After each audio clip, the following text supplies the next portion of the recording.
Hi, my name is Neel Sus. I'm the CEO of Susco Solutions.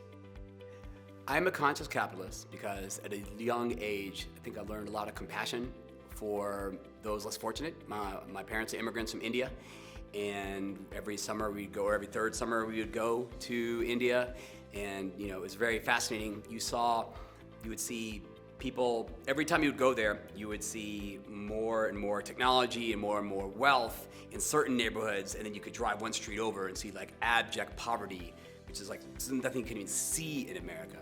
And it was also interesting was, when I would walk around with my uncle and people would come up to beg, kind of like, the way he would kind of like shoo them away, this very callous way. And I realized it wasn't him. It was just like, he had just settled, like that's the system. Like that's just the way things are, right? Is that even though there's new wealth creation, there's going to be a significant part of people who are just totally left behind, while you have, better than first world neighborhoods here and just like slums there. And that really resonated with me.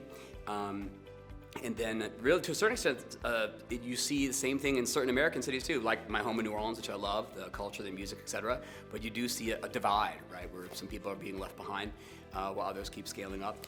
And it just feels like there could be a better way. So that's why I went searching for it. It is important for me to create value for my stakeholders, because I had an experience when I was 39, a midlife crisis, where I almost lost everything. I was in a very bad way in my marriage, in my business, with my physical health. And through a lot of inner work, whether it's physical health or meditation or keto or Tony Robbins or self-development, I was able to go from very low performance in all these areas of life to, knock on wood, very high performance in all these areas of life.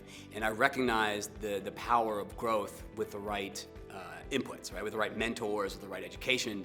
And I believe in personal transformation, and I believe it's a real thing, and I believe it's accessible to anybody.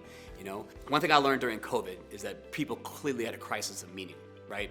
And you can't get meaning from work if all it is a transaction. There's got to be a higher calling the business has that's in alignment, hopefully, with whatever higher calling you have. And you guys have to be working. We have to be working together towards that purpose, measuring how we're getting there. How are you growing as an individual contributor or as a leader, and how is the company growing and achieving its purpose? Because otherwise, life is just devoid of real joy. And I think that with this crisis of meaning, conscious capitalism is the answer.